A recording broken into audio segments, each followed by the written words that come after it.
안녕하세요. 식사요법 강의고요. 어제 첫 수업 하셨죠?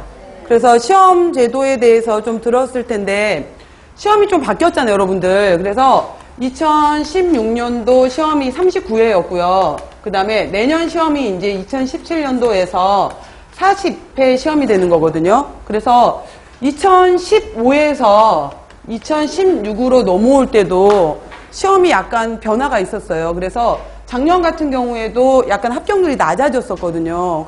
그러는데 또 2016에서 2017로 오게 되면서 또 완전히 일단 뭐 사실은 내용 자체가 매우 바뀐 건 없는데 과목명이 바뀌어버리고 여러 가지 문제가 바뀌다 보니까 다소 굉장히 이제 많은 차이가 있는 것처럼 느껴져서 굉장히 불안하실 것 같아요. 그죠?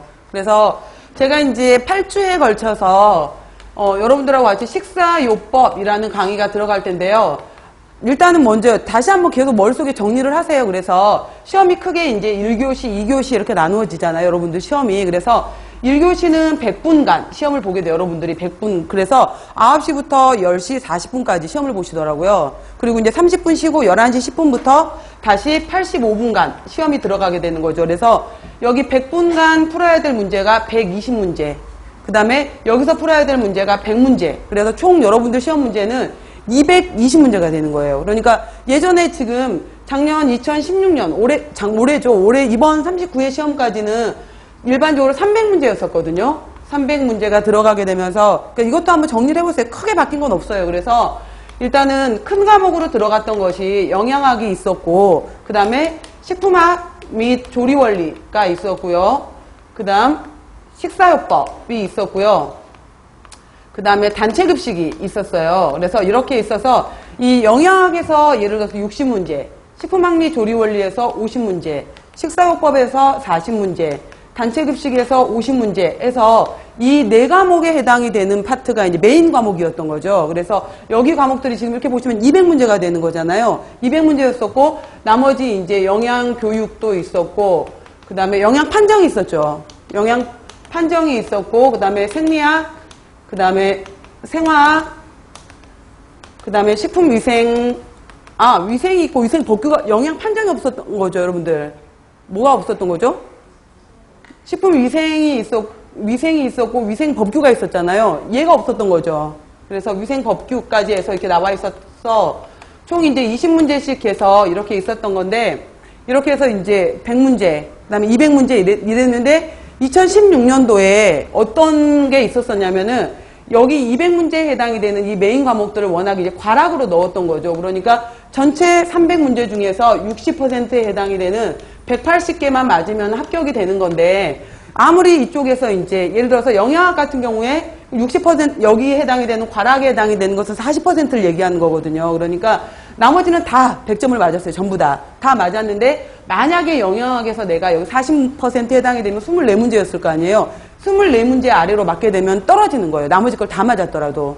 이런 식으로 해서 메인 과목에만 이걸 적용을 했었었는데 2016년도에 여기에 해당이 되는 과목들한테도 다 이 과락을 적용해 버린 거죠. 그래서 이번에 2016년도에 시험 봤던 학생들이 굉장히 불안했던 이유가 이거였었어요. 생리학도 생화학도. 그래서 생리학, 생화학 같은 경우에도 40%에 해당이 되면 8문제잖아요. 내가 나머지 건 진짜 잘했는데 나 생화학 너무 어려워해. 그래서 생화학을 7문제밖에 못 맞았어. 라고 하게 되면은 이번에 떨어졌던 거예요. 그래서 대신 이렇게 시험 문제를 내는 대신에 어렵게 되진 않았었어요. 그래서 어렵게 되진 않았었는데 그래도 2015년도까지는 계속해서 합격률이 65%, 66%까지 나왔었거든요. 그랬는데 2016년도에 이렇게 전체를 과락으로 넣어버리다 보니까 합격률이 58%로 떨어져 버린 거죠. 약간. 58%로 떨어졌는데 2017년도에 또 바뀐다는 거잖아요. 지금 문제 경향이. 그래서 바뀌는 경향이 이제는 전체적으로 이제 네 과목으로 줄어들게 되는 건데 영양학 부분에서 영양학하고 생화학을 집어넣겠다라는 거죠. 첫 교시에. 그래서 영양하고 생화학이 들어가는데 여기에서 문제가 이제 60문제가 들어가는 거예요. 영양학, 생화학. 근데 이 영양학에는 그냥 영양학이 들어가는 것이 아니라 고급 영양학, 그러니까 기초 영양학, 고급 영양학, 생애주기 영양학이 들어가는 거죠. 그 다음 2교시 파트, 여기 또 1교시 부분에서 나머지 100문제에 해당이 되는 거에서 제가 120문제를 푼다 그랬잖아요. 100분 동안에. 이 60문제에 해당하는 거에가 들어가는 것이 영양교육이 들어가고 그 다음에 식사요법, 들어가고, 자, 식사요법 및 생리학 이래서 생리학 과목을 따로 떼놨다면은 이 생리학을 식사요법과 더불어서 같이 내겠다 이거예요. 그래서 여기 문제에서 이제 또 60문제가 나오는 거죠. 그래서 지금 문제 출제 이거를 만드신 분들도 아직 문제 출제를 다 못했어요. 그렇기 때문에 지금 예전에는 식사요법에서 예를 들어서 40문제, 생리학에서 20문제, 영양교육에서 20문제 이렇게 나누어져 있던 것들이 아직 정확하게 정리가 안 된 거죠. 지금 현재는. 그리고 여기 이렇게 과목은 아까 제가 그랬잖아요. 영양학이라고 이름을 써놨지만 실제로 기초영양, 고급영양, 생애주기 영양학이 들어간 것처럼 영양교육에도 일반 영양교육, 영양상담, 지역사회 영양학이 들어간다고 어제 배우셨죠. 지역사회 영양까지 여기 들어가요.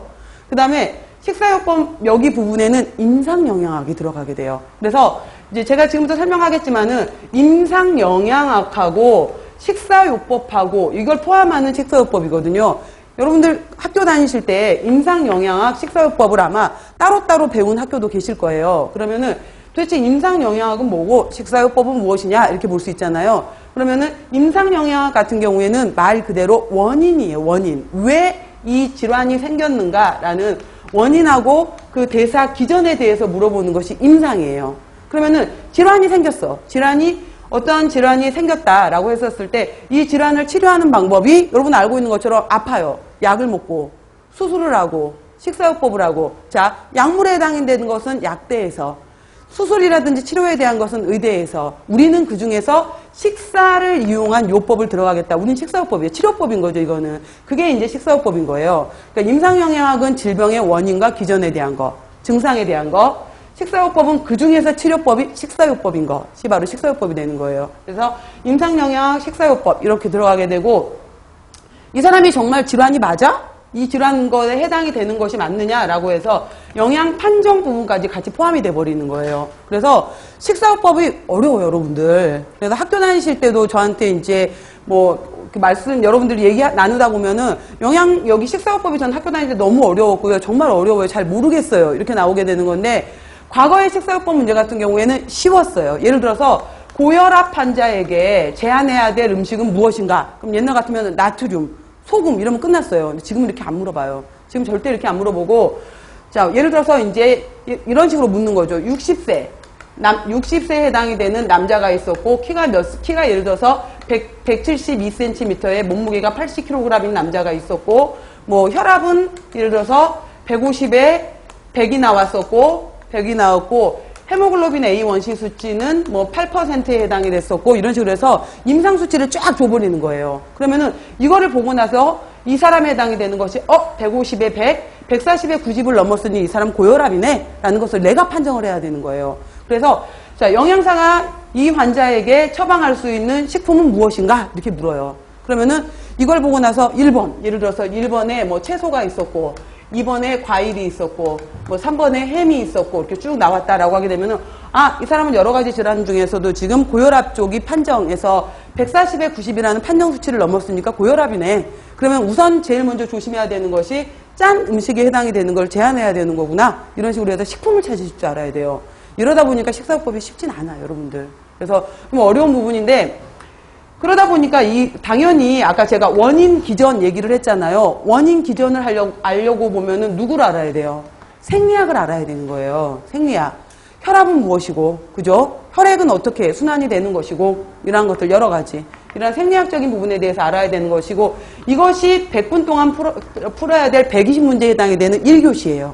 1교시 문제가 영양학의 생화학 60문제, 영양교육, 식사요법, 생리학에 해당이 되는 60문제가 여러분들 1교시에 해당이 되는 거예요. 그래서 제가 이제 오후 시간에 조리 원리를 들어가면서 다시 얘기하겠지만은 이제 2교시 시간에 들어가는 거가 이제 단체급식 위생법규, 그 다음에 식품학, 식품미생물 조리 원리 이렇게 들어가게 되는 거예요. 그래서 여기 파트에서 다시 이제 60문제 또 나누어지게 되는 거죠. 60문제가 있게 되고 또 40문제 나누어지게 돼서 220문제 이렇게 되는 거거든요. 식품학 및 조리원리 파트는 해당 수업 시간에 다시 설명을 드리도록 할게요. 그래서 일단은 구성이 이렇게 되는구나 라는 개념을 먼저 가지셔야 돼요. 근데 대단히 이게 이제 그리고 이렇게 되면서 어떤 일이 벌어지게 되냐면은 이 전체가 모두 다 올 과락으로 바뀌게 되는 거예요. 그러니까 나머지 내가 60개, 40개, 160개를 다 맞았어 라고 하더라도 영양교육 식사요법 생리학 파트 60에서 40%에 해당되는 24개, 24문제 이상을 맞지 못하면 떨어지게 되는 거죠. 한 과목이라도.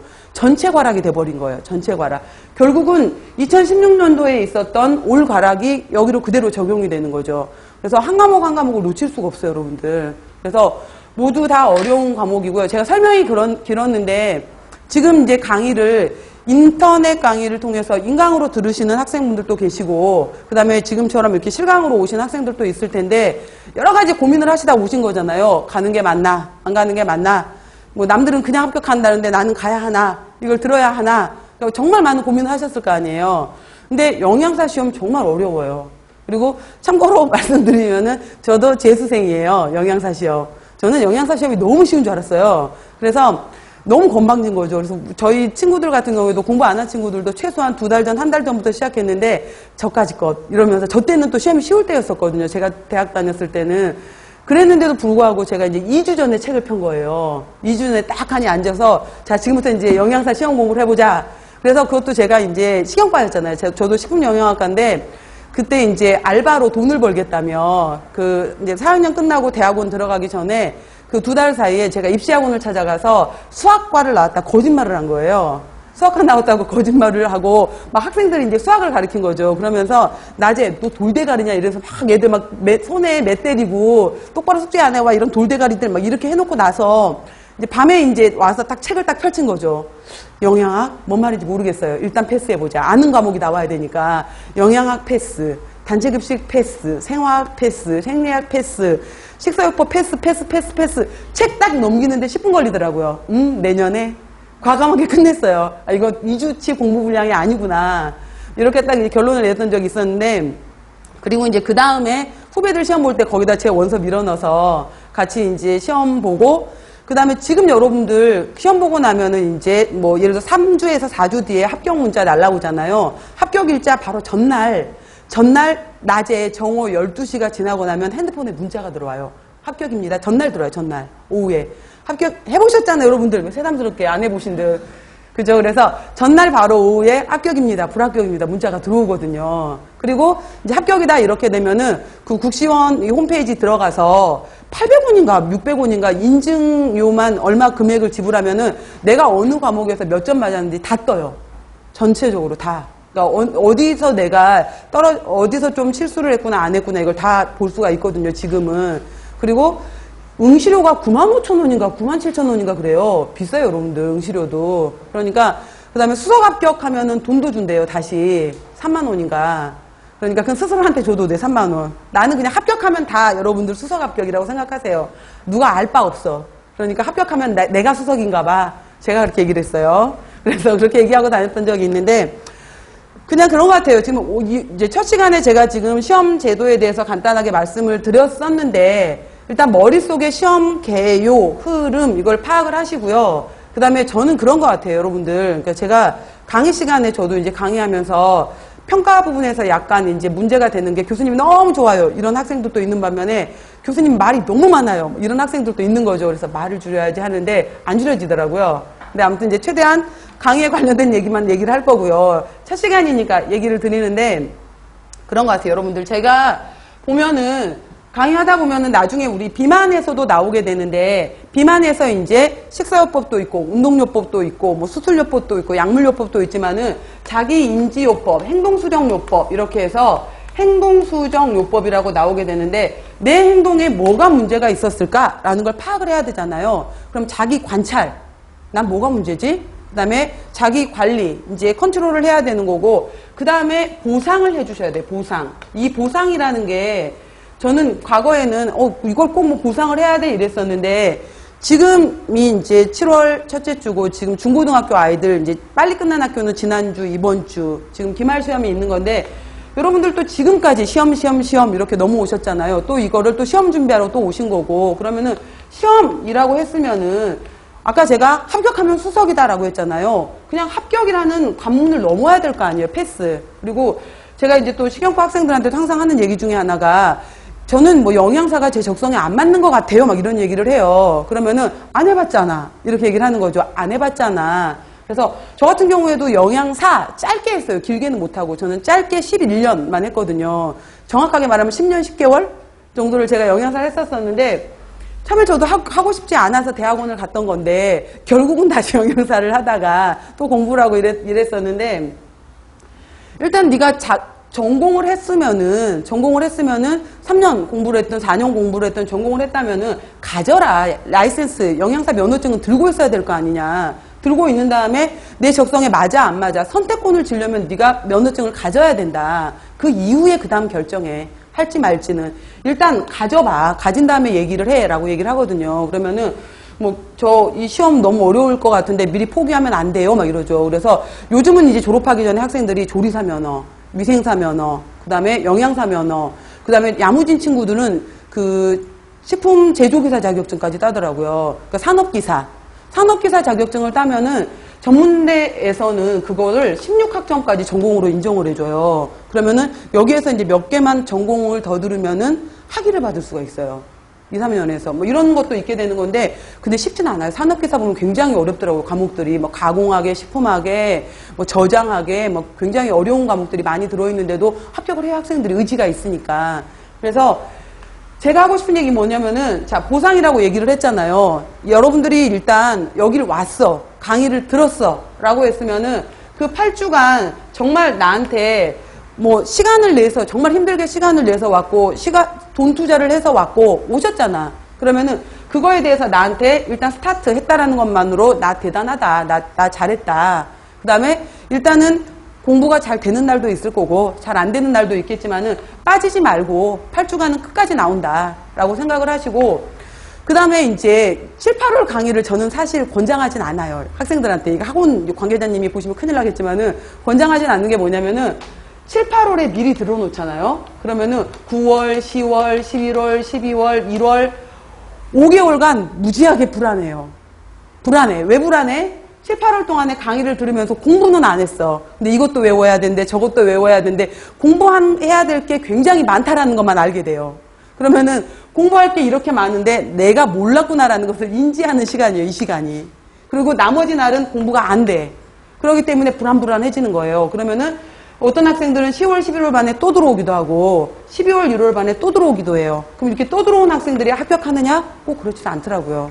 그러니까 불안만 한 거죠. 불안만 하고 여기 앉아있는 게 공부라고 생각하는데 이건 내가 얘기를 한 거지 여러분이 공부한 거 아니다라고 저는 얘기를 하거든요. 이거 여러분 공부한 거 아니에요. 좋은 데 떠든 거예요 지금.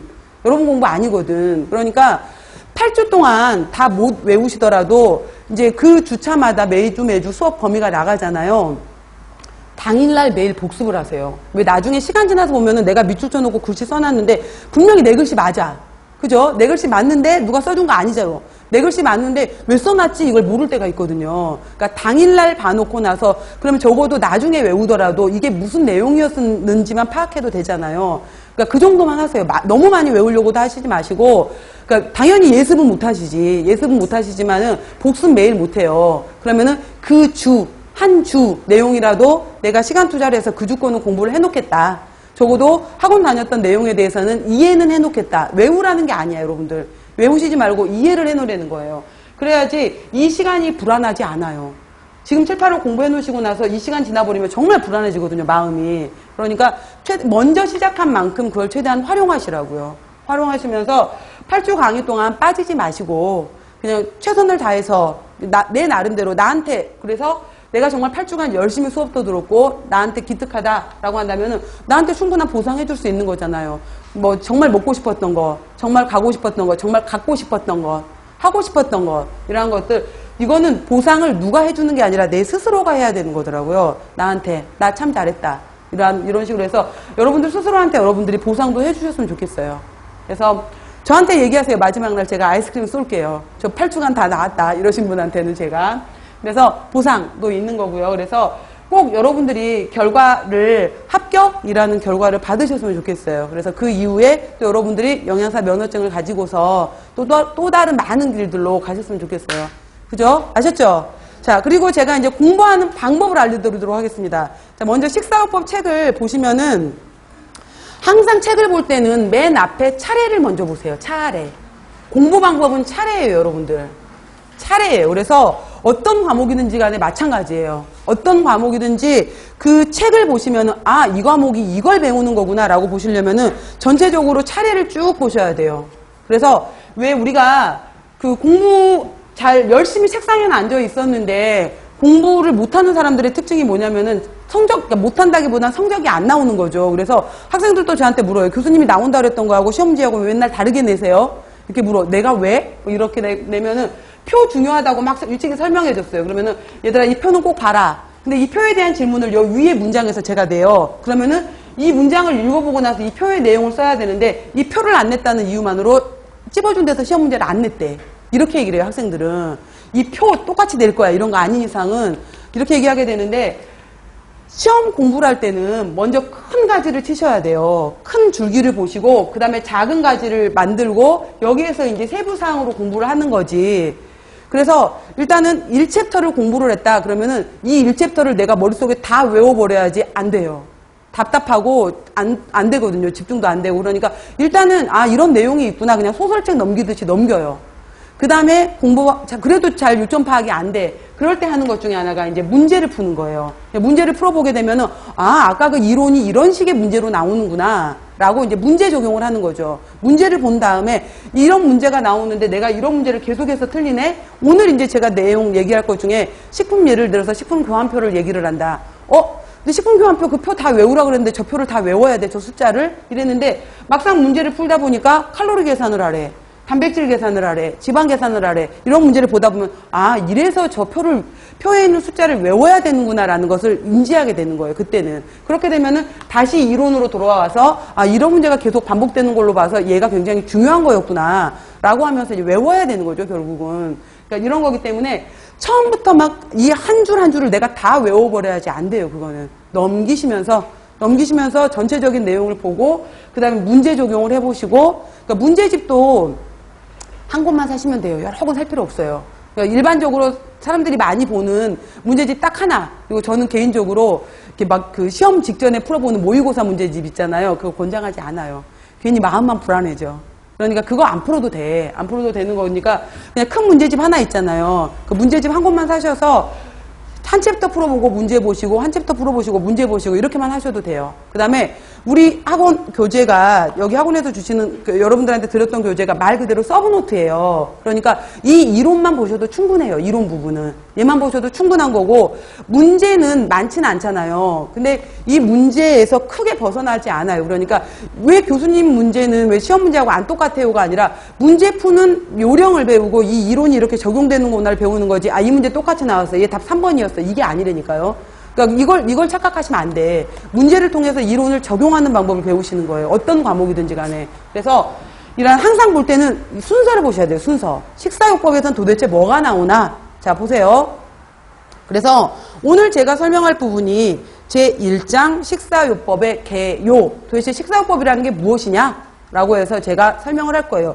크게 4가지 키워드를 얘기를 할 거예요. 제가. 식사요법의 개요에서 영양관리라는 게 무엇인지, 그 다음에 병인식이라는 것이 무엇인지, 그 다음에 영양지원이라는 것이 무엇인지, 식품교환표라는 게 무엇인지 4가지가 키워드예요. 1장 키워드. 1장 키워드. 그 다음에 2장, 3장을 보시면은 2장, 3장은 위장관질환, 간, 담독의 췌장질환이라고 나와서 자 보시면은 저는 식사요법 과목이 굉장히 저는 재미있는 게 이론으로 끝날 수 있는 게 아니라 우리 몸이잖아요. 그렇기 때문에 그냥 이걸 계속 저는 배웠을 때 굉장히 재미있게 잘 배웠었는데 구강, 우리가 음식을 입으로 섭취해서 식도를 지나서 그 다음에 음식물이 위, 그러니까 여러분들이 지금 예를 들어서 여기 오시기 전에 7시, 8시 정도에 식사를 하셨다라고 했으면은 지금 시간에는 위 안에 있어야 되는 거죠. 위. 그 다음에 위에서 이제 꾸불꾸불꾸불 7m에 해당이 되는 소장, 12지장, 공장, 회장을 거쳐서 소합수가 되고 난 다음에 여기를 통해서 이제 대장으로 올라가게 되는 거죠. 이 오른편 부분에 이제 맹장을 지나서 상행결장, 위로 올라간다. 상행결장, 옆으로 갔다. 횡행결장, 아래로 내려온다. 하행결장, S자 모양이다. S상결장, 직장, 항문. 여기까지 관련된 질환을 위장질환이라고 하는 거예요. 그럼 막연하게 그냥 생각해 보세요, 여러분들. 구강에서의 질환은 뭐가 있을까? 삼켜지지가 않는 거예요. 식도에서의 질환은 뭐가 있을까? 역류성 식도염이래, 내가. 위에서의 질환은 뭐가 있을까? 만성위염이래, 급성위염이래, 위궤양이래, 이런 질환들이 있었죠. 그 다음에 12지장으로 내려와도 12지장 궤양이 있을 거고, 내려오게 되면은 설사, 소화가 잘 안 되고 흡수가 안 되고 지방변을 보게 되고, 이러한 소화흡수에 관련된 질환들, 장에 염증이 생겼대, 장염, 이러한 질환들. 대장으로 내려오게 되면 대표적인 것이 변비, 그 다음 과민성 대장증후군이래. 뭐 이러한 여러 가지 것들이 대장 질환들 관련된 거예요. 이것들이 왜 생겼고, 이러한 경우에 어떻게 치료할까라는 것이 바로 식사요법에 해당이 되는 거고, 그 다음에 위에 오른편으로 해서 우리 장기로 가장 큰 장기로 해당이 되는 것이 간이 되는 거죠. 간. 그 다음에 간에서 만든 담즙을 저장하는 곳이 담낭. 간, 담낭. 그 다음에 위 뒤편으로 있는 이자라고도 말하는 췌장. 그래서 간, 담낭, 췌장 질환도 소화기계 질환으로 보는 거예요. 그래서 간에 문제가 있었을 때 간염이다, 간경화다, 간경변이다, 그 다음에 지방간이다, 간암이다, 이러한 것들. 담낭염이 있다, 담석이 있다, 췌장에 염증이 있다, 췌장암이다, 이러한 것들. 이 소화기계 질환이라고 이쪽 파트를 크게. 그 다음 들어가시게 되면은, 자, 그 다음 거 봐보세요. 당뇨. 워낙 중요하게 많이 물어요, 당뇨 문제는. 당뇨 문제 굉장히 많이 물어보고요. 그 다음에 대사증후군 문제 많이 들어보셨죠? 대사증후군 관련해서 이러한 내용들도 나올 거고요. 그 다음에 6장 보시면은 심혈관계 질환. 보시면은 심혈관계 질환 같은 경우에는 말 그대로 심장이에요, 심장. 그래서 좌심실에서 이제 대동맥으로 혈액을 내뿜는 거에 해당이 되면서 온몸을 혈액을 순환한 다음에 다시 대정맥을 통해서 우심방으로 들어가는 순환에 대한 건데, 이 혈액을 온몸에 펌핑해야 되는 심장에 문제가 생겼다라고 해서, 그래서 혈액이 계속 순환해야 되는데 순환하지 못하게 되면서 문제가 되는 것을 우렬, 고여있다 이 뜻이에요. 우렬성 심부전, 심장이 온전하지 않다. 그 다음에 심장에 굉장히 큰 동맥이 있어요. 그러니까 심장에서 대동맥으로 온몸에 혈액을 내뿜지만은 뿜어내는 혈액 줄기 중에서는 자기한테도 줘야 될 거 아니에요, 혈관을. 자기한테도. 그 중요한 혈관이 바로 이렇게 해서 심장이 주먹처럼 생겼다면은 이 심장을 왕관처럼 이렇게 둘러싸고 있는 게 있어요. 그래서 왕관 모양으로 생긴 동맥이다라고 해서 관상동맥인데, 이 커다란 관상동맥이 가다 막혀버리는 거예요. 막혀버리고, 심하면은 이게 굳어버리고, 그래서 이거를 많이 들어보셨죠? 허혈성 심장병의 협심증, 심근경색, 부정맥, 심장마비, 이란 질환들이 나오는 거예요. 그래서 심장질환이 있고요. 자, 그 다음에 혈관에 문제가 왔어. 혈관에 문제가 오게 되면서 혈관이 받는 압력에 문제가 왔네. 고혈압, 저혈압. 그 다음에 혈관이 딱딱해지게 되면서 여러 가지 딱딱해져 가면서 문제가 된다. 그래서 우리 경자가 들어가게 되면은, 예를 들어서 간경변, 심근경색, 신경화, 이렇게 동맥경화, 이렇게 경자가 들어가게 되면 굳는구나, 굳어버리는구나 라고 해서 바로 동맥경화증이 나타나게 되는 거죠. 그 다음 혈액으로 흘러가는 것은 맑은 액으로 혈액은 깨끗하게 흘러야 돼요. 근데 이 혈액이 끈적끈적, 지질이 너무 많아. 그래서 소위 말해서 혈전이라고 이제 전문 용어로는 혈전인데, 혈전 이렇게 말을 하면 잘 못 알아들어. 그러니까 그냥 쉬운 말로 피가 떡처럼 엉겼다라고 해서 피떡이라고도 해요. 이런 것들이 이제 엉겨버리게 되는 문제가 되는 거죠. 그래서 뇌에서 막혀버리면 뇌졸중, 뇌출혈돼 버리는 거 아니에요. 터져버리는 거, 막혀버리고. 이러한 건데 바로 혈액 성분에 문제가 생겼네. 어떠한 문제? 그래서 대표적인 것이 이제 지질이 너무 많이 쌓였네. 그래서 고지혈증 문제. 다 많이 들어보셨잖아요, 여러분들. 그래서 심장, 바로 이제 혈관, 혈액, 이러한 것들, 혈압 관련된 질환들을 심혈관계 질환이다라고 얘기를 하는 거예요. 이해되시죠? 그 다음 파트로 들어가는 것이 비뇨기계 질환인데, 자, 비뇨기계라고 말을 하게 되면은 신장, 그래서 신장이 있고요. 양쪽에 배꼽을 주변으로 해서 양쪽으로 좌우 두 개의 신장이 있게 되는 거고, 신장에서 나오는 소변을 받아요. 그러니까 소변을 받았다. 수뇨관, 모아놨던 소변을 모아서 방광에 소변을 모으죠. 그래서 방광에 소변을 모아서 약 300ml, 400ml가 넘어가면 소변 마려 이걸 느끼게 되는 거죠. 방광, 요도를 통해서 이제 소변이 나오게 되는 거죠. 그랬을 때 신장, 수뇨관, 방광, 요도 이 전체를 묶어서 바로 비뇨기계라고 얘기를 하는 거예요. 근데 우리는 수뇨관 질환, 방광 질환, 요도 질환 이런 건 안 해요. 그래서 보통은 이 신장이라고 하게 되는데, 이따 제가 얘기할 건데 여러분들 요즘에는 신장질환이라고 안 하고 콩팥질환이라고 얘기를 해요. 그냥 그대로. 그래서 예전에는 뭐 예를 들어서 급성 신부전, 만성 신부전 이렇게 말을 했으면 지금은 급성 콩팥병, 만성 콩팥병 이렇게 얘기하거든요.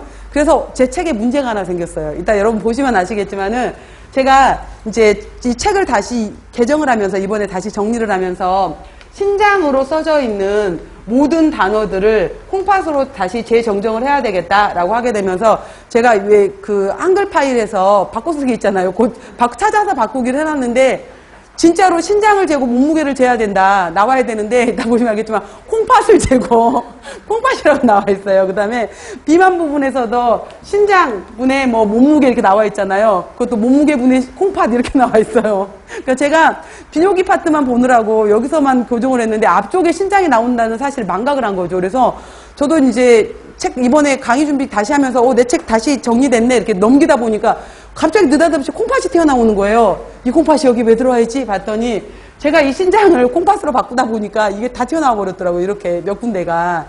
이런 오류가 있으니까 그냥 너그럽게 이해해 주세요. 그래서 이걸 또 콩팥분해 이렇게 외우시면 안 돼요. 그래서 신장 콩팥 이런 게 있었는데 이 파트에 대해서 배우는 거죠. 그래서 이제 바로 신장질환 파트에 대해서 배우는데 신장은 여러분이 사구체, 그다음 보호먼주머니, 근위세뇨관, 헬레고리, 원위세뇨관, 집합관, 신우 들어보셨죠? 그래서 바로 이제 이 네프론의 문제가 생기면서 발생되는 건데 바로 이제 뭐 사구체 신염이라든지 신증후군이라든지 아까 제가 말했던 급성 콩팥병, 만성 콩팥병 그 다음에 정 안 되면은 투석, 혈액투석을 하든 복막투석을 하든 그래도 안 되면 신장 이식까지 나오는 파트가 이 신장질환 파트예요. 이제 이쪽 파트 이게 비뇨기계에서 건드리는 파트고요.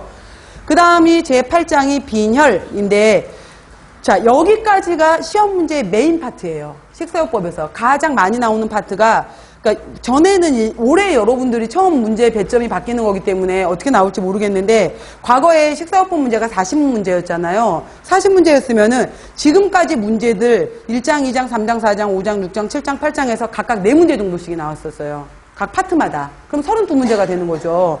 32문제가 되는 거고, 자, 이렇게 메인 파트로 들어가는 파트였고, 그 중에서도 뭐 당뇨는 2문제가 더 나와서 6문제. 이렇게 나오기도 했었고요.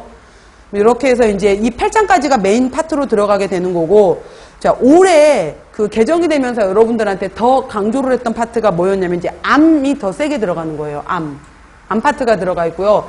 실제로 암 환자 굉장히 주변에 흔하잖아요. 그래서 뭐 예를 들어서 남자는 10명 중에 8명이 암으로 사망한다. 여자는 8명 중에 6명이 암으로 사망한다. 이렇게 얘기를 하게 되는데 진짜로 암이 많이 발생되는 환경이 된 것도 있고 제가 봤었을 때는 찾아내는 의료기술이 많이 발달되면서 그런 것도 있는 것 같아요. 그래서 아무튼 여러 가지 이러한 내용들이 있게 되는 건데 암에 대한 내용이 좀 더 나올 거고요. 10장 보시면은 면역, 그 다음에 수술, 화상, 그 다음에 호흡기 질환이 있는데 작년이 아니라 2016년도 2월에 시험 보셨던 분들 아시겠지만은 그 에이즈가 시험 문제로 나왔더라고요. 후천성 면역결핍증, 에이즈 문제가 시험 문제로 우리 문제로 나오기도 했었고요. 그 다음에 예를 들어서 호흡기 질환 그러면은 뭐 폐결핵, 폐렴 이런 거 떠오르시죠. 그 다음에 예를 들어서 작년 4, 5, 6, 7 우리나라를 강타했던 질환 중에 하나가 메르스였었잖아요. 그러니까 메르스 같은 경우에도 별게 아니에요. 이게 메르스가 미들, 중간, 이스트 그러니까 중동 지역이란 뜻이에요. 중동 지역에 R이 respiration, 호흡이에요. 호흡기에 신드롬, 이상 증후가 생겼다. 이거예요. 별거 아니에요. MERS가 중동의 호흡기 증후군 이게 메르스예요.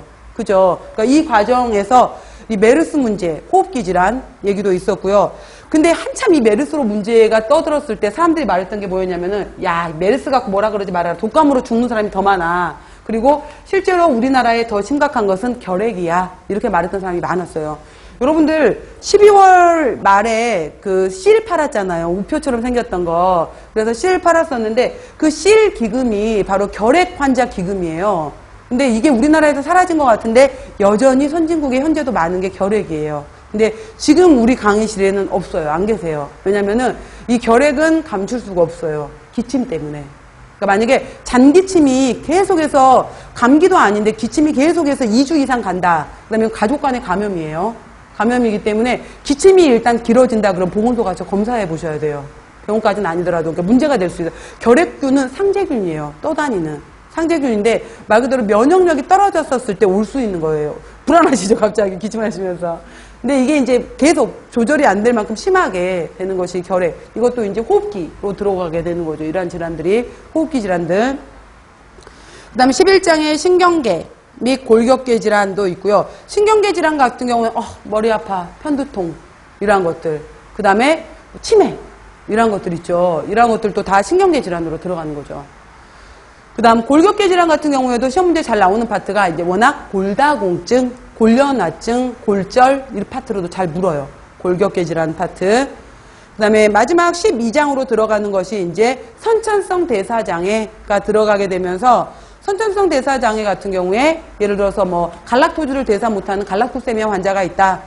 그 다음에 페닐케톤 유레아, PKU 들어보셨죠? PKU 환자라든지 통풍 환자라든지 그 다음에 내분비 조절장애, 뭐 예를 들어서 거인증이라든지 뭐 쿠신 증후군이라든지 들어보셨죠? 그래서 자 여기에서 여러분 보시다 보면은 제가 아까 식사요법 및 생리학 그랬잖아요.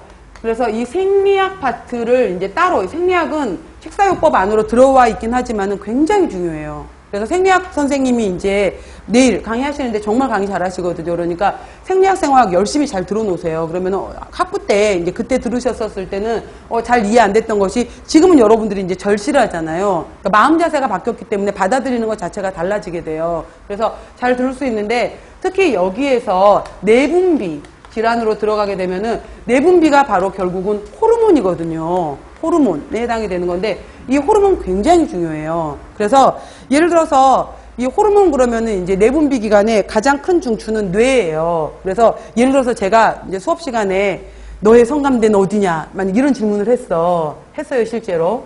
그럼 학생들이 굉장히 민망해요. 막 이렇게 쳐다보면서 너의 성감대는 어디야? 이렇게 쳐다보면은 막 이제 뭐 목덜미요, 뭐 귀요, 뭐 이렇게 말하는 사람들이 있는데 이거 성추행 될 수 있거든요. 그러면 안 돼요, 저도. 근데 제가 원했던 답은 뇌였던 거예요, 뇌. 그러니까 아무리 벗은 몸을 받건 아니면 다 입은 옷을 받건 간에 예를 들어서 뭐 그 전체적으로 온몸을 다 감싸고 있는 여자에서 살짝 드러난 발목을 봤는데 굉장히 섹시하더라 이렇게 느낄 수도 있는 거잖아요. 결국은 뇌란 말이죠. 그래서 여성들의 경우에는 내 몸의 건강 상태를 체크할 수 있는 가장 중요한 게 생리주기예요. 그래서 내가 너무 스트레스를 받고 너무 몸 상태가 안 좋을 때는 생리주기가 틀어지거든요. 그 다음에 생리를 했는데 4주가 지나지 않고 또 시작을 하는 거예요. 이런 식의 문제가 되는 건데 그게 생식기의 문제가 아니라 가장 큰 원인이 바로 뇌인 거죠. 그래서 뇌 부분에서 바로 이제 호르몬 조절에 문제가 생긴 거예요. 뭐 황체 호르몬이라든지 여러 가지 이제 분비 자극 호르몬이라든지 이런 것에 문제가 생기면서 생식기의 문제가 아니라 뇌의 문제로 해서 작용이 되는 거기 때문에 결국은 왜 우리가 만병의 원인은 스트레스 이렇게 얘기하잖아요. 결국은 뇌가 되는 거죠. 이 모든 것들이. 그래서 이러한 기능들에 대한 거기 때문에 내분비 굉장히 중요해요, 여러분들. 전체적으로 잘 알아놓으셔야 되는데 식사요법은 이런 식으로 진행이 되는구나. 아시겠죠? 그래서 이러한 질환들에 관련된 것들이고요. 일단은 모든 교재마다 차례를 보시면서 어디쯤 진행이 되고 있나? 현재 어느 파트까지 왔나? 이 과목은 이런 걸 배우는 거구나. 이러한 개념 정리를 꼭 잘 하세요. 자, 다음 페이지 보도록 할게요, 이제. 자, 보시면은, 첫 번째, 식사요법의 개요라고 나와 있죠. 그래서 식사요법은 영양사가 마음대로 하는 거 아니에요. 의사의 진단이에요. 의사의 진단에 따라서, 자, 영양 원리를 기본으로 한다. 그래서 질병의 종류가 무엇이냐, 현재 이 사람의 건강 상태가 어느 정도냐에 따라서 영양, 식사의 실천으로 크게 4가지 밑줄 해놓으세요. 그래서 지금보다는 좀 더 좋게 영양 상태를 증진시켜주고, 자, 두 번째, 질병을 치료해 주면서 이 질환으로 인한 합병증을 예방하고 더 이상의 질병을 재발을 방지하고자 한다. 그래서 뭐 식사요법의 목적이 아닌 것은 이렇게 해서 물어보기도 해요. 그러면은 영양상태 증진, 질병치료, 합병증 예방, 질병 재발 방지 외의 것을 찾으시면 되는 거죠. 그 다음에 자, 올해 이번에 지금 시험 제도가 바뀌면서 제가 이거는 새롭게 들어간 단어다라는 걸 제가 얘기를 해드릴 거예요. 그 중에서 식사요법 파트에서 새롭게 들어간 단어가 영양관리과정이라는 단어가 새로 들어간 거예요. 이 과정. 그러니까 이거 개념만 알아놓으세요. 별다른 건 없어. 근데 영양관리과정이란 단어가 뭐냐? 이거 단어. 올해 들어간 거, 올해. 이번에. 그래서 영양관리 과정을 NCP라고 해요. NCP라고 하는데 Nutritional Care Process라고 해서 뉴트리션, 영양적으로 케어하는 과정이다. NCP. 그래서 실무 영양사가 환자에게 전문적인 영양관리를 제공하고자 바로 이제 2003년 체계적인 업무 수행 절차인 영양관리 과정 모델을 개발했다. 그러니까 실제로 임상영양학 파트에서만 적용을 했는데 이거를 우리 식사요법 시험 문제, 영양사 식사요법 시험 문제에서도 이 단어를 언급을 한 거예요. 그러니까 이러한 용어도 있구나. 보세요. NCP. 그래서 자, 임상영양과 영양관리 영역을 체계적으로 연결시키는 바탕이 되었다. 그래서 크게 4단계로 구성이 돼요. 단계는 기억해 놓으셔야 돼요, 여러분들. 그래서 환자가 오게 되면은 현재 이 사람이 어느 정도 상태지? 라고 판정을 해야 될 거 아니에요. 판정. 그래서 첫 번째는 환자 상태를 판정, 영양 판정. 자, 두 번째, 그래서 이 사람은 아직 경증이다, 초기다. 이 사람은 굉장히 심각한데, 그래서 진단을 내줘야 돼요. 두 번째 단계는. 자, 진단. 세 번째, 중재. 이 사람은 지금 초기니까 크게 수술이나 약물 없이 일단 행동으로만 가능할 수도 있겠다. 이 사람은 지금 이미 끝난 상태니까 당장 수술이 들어가야 되겠다. 중재를 해야 될 거 아니에요. 이 사람한테 맞게끔. 그게 중재예요. 그 다음 마지막 단계로 이 사람을 끊임없이 모니터링 계속 잘하고 있나 보면서 평가해주는 과정까지를 계속 순환을 시키려는 거예요. 자, 첫 번째가 뭐라고요, 여러분? 영양 판정. 두 번째가 뭐라고요?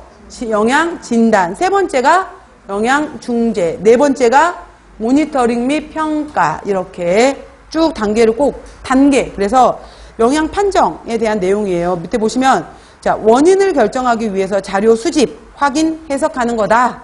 다음 페이지. 그래서 그림이라고 나와 있는 걸 보시면은 자, 영양 판정을 할 때 크게 5가지가 있어요. 먼저 임상조사. 예를 들어서 여러분들 봐보세요. 임상조사에서 환자 볼 때 혀 내밀어 보세요. 그 다음에 뭐 손톱 펼쳐 보세요. 뭐 이런 거 보잖아요. 그 다음에 피부도 한번 찔러보게 되고 그랬을 때 혀를 내밀었어. 혀를 내밀었는데 아 해보세요 막 이러잖아요. 혀를 내밀었는데 혀가 울퉁불퉁하고 하얀 게 맞는 거예요. 만약에 혀를 내밀었는데 혀가 반짝반짝하고 빨갛다. 이건 이상이 있는 거예요. 그러니까 혀를 통해서 본다든지 머리카락이 최근에 반응이 많이 비었다든지 그 다음에 안구를 봤는데 눈동자 하얀 자의 색깔이 노랗다든지 손톱을 봤는데 손톱 색깔이 손톱이 벌써 스푼형으로 해서 뒤집히면서 손톱이 쩍쩍쩍 갈라진다든지 하게 되면은 이 사람 지금 빈혈 증상이 나타나는구나. 입술 색깔이 옅다든지 여러 가지 이러한 것들을 보게 되는 것을 임상조사라고 하게 돼요. 그 다음 식사조사도 하죠. 그래서 24시간 어저께 뭐 드셨는지 한번 체크해 보세요. 아니면 지난 3일간 지난 일주일간 식사일기를 써오세요.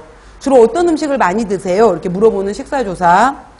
그 다음에 왜 여러분들 문진표라 그래서 건강진단 받으러 가기 전에 가족력 물어보는 거 있잖아요. 직계가족 중에 뭐 암 환자가 있느냐, 직계가족 중에 고혈압이 있느냐, 직계가족 중에 뭐 당뇨병이 있느냐, 그 다음에 뭐 예를 들어서 과거에 어떤 질환을 앓은 적이 있느냐, 병원에 입원한 적이 있느냐 이렇게 묻죠. 그 다음에 현재 어떤 약물을 드시고 있느냐 이런 거 묻잖아요. 그런 것들을 환자의 과거력이라고 하는 거예요. 그 다음에 실제 키하고 몸무게 재보죠. 비만인지 말랐는지. 그 다음에 이 신체 계측을 할 때 굉장히 중요한 게 몸무게예요. 그러니까 의도하지 않았는데 최근 6개월 사이에 내가 살이 너무 많이 쪘어. 의도하지 않았는데 살이 너무 많이 빠지고 있어. 이러한 것들. 신체 계측, 몸무게 변화가 환자에게선 굉장히 중요하고요. 그 다음에 생화학 검사. 그래서 직접 그럼 혈액 검사를 해봅시다. 직접 뭐 뼈 이러한 CT를 찍어봅시다. 여러 가지 이러한 것들을 생화학 검사를 하더라라는 거예요. 이해하셨죠, 여러분들? 그래서 첫 번째, 환자의 사회력 및 병력. 그래서 중간에 보시면은 뭐, 만성질환이 있느냐, 없느냐, 약물 중독, 건강보조제, 배변 습관, 이러한 것들. 그 다음에 뭐, 교육 수준, 직업, 종교, 수입 정도, 주거시설 상황. 종교는 왜 물어볼 것 같아요, 여러분들? 왜 요즘에 이제 IS 때문에 문제가 되긴 하지만은, 예를 들어서 뭐, 이 사람이 절실한, 뭐, 예를 들어서 이슬람 신도다. 이 사람이 절실한 뭐 힌두교 신도다. 뭐 이 사람이 절실한 뭐 유대교 신자다라고 했었을 때 작년 재작년에 그 캐터링 업체, 외식 업체에서 화두가 굉장히 뜨거운 감자로 드러났던 단어가 할랄 인증이었어요. 할랄. 그래서 이슬람 같은 경우에는 그 돼지고기를 먹지 않잖아요. 그다음에 예를 들어서 뭐 힌두교 같은 경우에는 뭐 소고기, 그 다음에 유대교 같은 경우에도 돼지고기로 들어가게 되는 건데 나머지 고기를 먹더라도 할랄 인증을 받은 고기냐 아니냐, 그 다음에 뭐 이런 것들을 물어보잖아요. 그래서 유대교 같은 경우에는 코셔 인증이라고 하거든요. 코셔 인증 이런 것들이 있게 되는 건데, 그래서 예를 들어서 우리나라에서 요즘에 굉장히 큰 시장으로 나가는 게 동남아 시장 중에서 인도네시아, 말레이시아 시장이에요. 그래서 우리나라 라면이 많이 나가. 근데 라면 스프 같은 경우에 여러 가지 고기, 뭐 농축, 분말 이런 것들이 들어갈 수 있잖아요. 들어가는 소고기가 할랄 인증을 받았느냐 이런 식으로 해서, 그래서 이러한 것들, 그리고 영양사들 같은 경우에도 할랄 인증에 대한 개념이 있는지 없는지, 그래서 특히 이제 아오옹 같은 경우에가 면접 볼 때 할랄 인증에 대해서 알고 있는지 이런 걸 물어보기도 했었어요. 그래서 실제로 이제 요즘은 워낙 이제 글로벌하기 때문에 한번 이제 아오옴, 그 삼성이었었는지 아오옴이었었는지 근무하는 이제 영양사가 있는데 막 조리원 여사님들이 급하게 찾더래요. 그래서 갔더니 외국인이 뭐라고 막 질문을 하는 거야. 질문을 하는데, 내가 이슬람 교도인데 니네 메뉴를 보니까 여기 두 가지 메뉴가 있는데 여기 돈가스 튀김이 있고 여기 두부튀김이 있는데 난 두부튀김을 먹을 거다. 근데 이 두부튀김을 돈가스랑 같은 기름에서 튀겼냐 따로 튀겼냐, 그걸 물어보고 있었던 거예요. 근데 조리원분들은 뭐라고 물어보는지 모르니까 이제 영양사를 불렀는데, 영양사가 이제 세퍼레이트, 분리해서 우린 튀겼다라고 했는데, 가고 난 다음에 그래서 이제 이 사람이 두부튀김을 받아갖고 갔대요. 갔는데 나중에 저 사람 뭐라는 거냐고. 그래서 이만저만해서 같이 튀겼냐 따로 튀겼냐지 물어보는 거다. 그랬더니 같이 튀겼는데 이러더라는 거예요. 알 바 없고 뭐 이런 식으로 해서 했던 적이 있는데 굉장히 까다롭거든요. 그래서 이런 건데 종교에 따라서 또 먹지 않는 경우도 있잖아요. 뭐 그런 것들을 찾아내는 것도 있는 거죠, 일종의. 그래서 자, 이러한 차이들도 있고요. 그 다음에 뭐 가구 구성, 흡연 여부 이러한 것들을 사회력 병력 조사라고 한다. 자, 신체 계측. 여기 드디어 아까 제가 말했던 게 나와요, 여러분들. 환자의 신체 계측은 콩팥. 이게 아니라, 콩팥이 아니라 여기서 뭐라고요? 신장. 바꿔놓으세요. 신장. 이제 잠자다가 이제 밑줄 해놓고 이제 뭔지 몰라, 나중에. 바꾸세요. 빨리 자던 분도 벌떡해서. 신장. 이렇게 이제 쭉 비율을 보는 신체 계측이 있고요. 생화검사에서 나중에 제가 이제 하나하나 다 자세히 설명을 할 텐데, 몸에 있는 단백질 수준, 그 다음에 내장 단백 수준, 면역 기능, 그 다음에 질소 균형, 혈액 상태, 이러한 것들 알아보는 것이 있고요. 그 다음에 식사 섭취 넘어갈게요. 식사 섭취 부분에서 네 번째 줄 보시면은 24시간 회상법, 어제 먹은 것을 계속 물어보는 거예요. 그 밖에 식품 섭취량, 식품 섭취 빈도, 주로 튀김류를 많이 먹느냐, 육류를 많이 먹느냐, 생선류를 많이 먹느냐, 채소류를 많이 먹느냐, 이렇게 해서 어떠한 빈도, 식사 일기, 뭐 계산 이런 걸 할 수도 있다라고 했고요. 임상 조사, 얼굴, 머리카락, 피부, 근육, 뭐 그다음에 뭐 갑자기 각질이 일어난다든지 각화, 탈모, 탈색, 염증.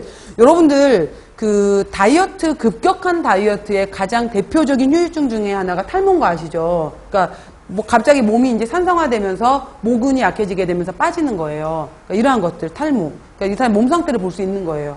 탈모, 염증, 변형, 부종, 이런 것들도 다 몸의 이상. 그 다음에 이제 이렇게 판정을 했어. 그렇게 되면 두 번째 단계가 진단. 현재 이 사람이 어느 정도 단계인지 도출해낸다. 그 다음에 자, 세 번째 중재. 그래서 이 사람한테 어떻게 하라고 시킬 것인지. 자, 밑에 봐보세요. 식품 영양소를 교육할 것인지, 영양교육, 영양상담. 그 다음에 이 사람은 매우 심각해. 그럼 간혹과 의사 다 모여서 얘기를 해봐야 돼. 이런 식으로 해서 타 분야와의 협의도 해야 된다라고 하는 거죠. 그래서 바로 윗줄 보시면은 각 개인에게 필요한 적절한 영양 중재. 환자의 영양 문제를 해결하거나 개선시키는 것을 목적으로 한다. 이게 중재예요. 판단, 진단, 중재. 아셨죠? 다음 페이지. 그래서 이제 이 사람이 잘하고 있는지 계속 끊임없이 모니터링, 그러니까 바람직한 결과를 하고 있는지 봐라. 그래서 자, 이 사람의 영양 결과목, 지식이 이거를 들어오기 전에 이 사람의 지식 정도가 변화했는지, 그 다음에 건강 상태가 변화했는지, 환자가 스스로 전보다 훨씬 더 좋아졌어요 라고 느끼는 삶의 질 만족도가 높아졌는지, 여러 가지 뭐 건강관리 유용성 이러한 것들을 한번 체크해봐라 이러한 거예요. 그러니까 이거를 영양관리 과정이라고 한다. 아셨죠? 그러니까 아주 크게 몰라도 돼요. 일단은 여러분이 첫 번째 기억하실 거는 영양관리 과정이라는 것을 Nutritional Care Process, NCP라고 하더라. 그래서 맨 처음에 오게 되면 환자를 뭘 먼저 해야 된다? 판정을 해야 되겠죠. 그 다음에 진단이 먼저죠. 이 사람의 상태가 어떠한지를 먼저 뭐를 해야 돼요? 뭐죠? 제일 먼저 해야 되는 게 판정 맞죠? 그래서 현재 어느 상태인지 판정을 하시고, 그 다음에 이 판정에 따라서 진단을 하시고 어떤 식의 교육을 시킬 것인지 중재를 하시고 그 다음에 잘하고 있는지 모니터링을 하면서 평가를 해봐라 라고 했죠. 이 단계를 NCP라고 하더라. 이 개념 정리하세요. 자, 먼저 첫 번째 것까지 설명을 해드렸고요. 그 다음 병원식의 종류부터는 잠깐 뭐 이거까지 설명할까요? 쉬는 시간 드리면 좋겠죠? 잠깐 쉬고 들어가도록 하겠습니다.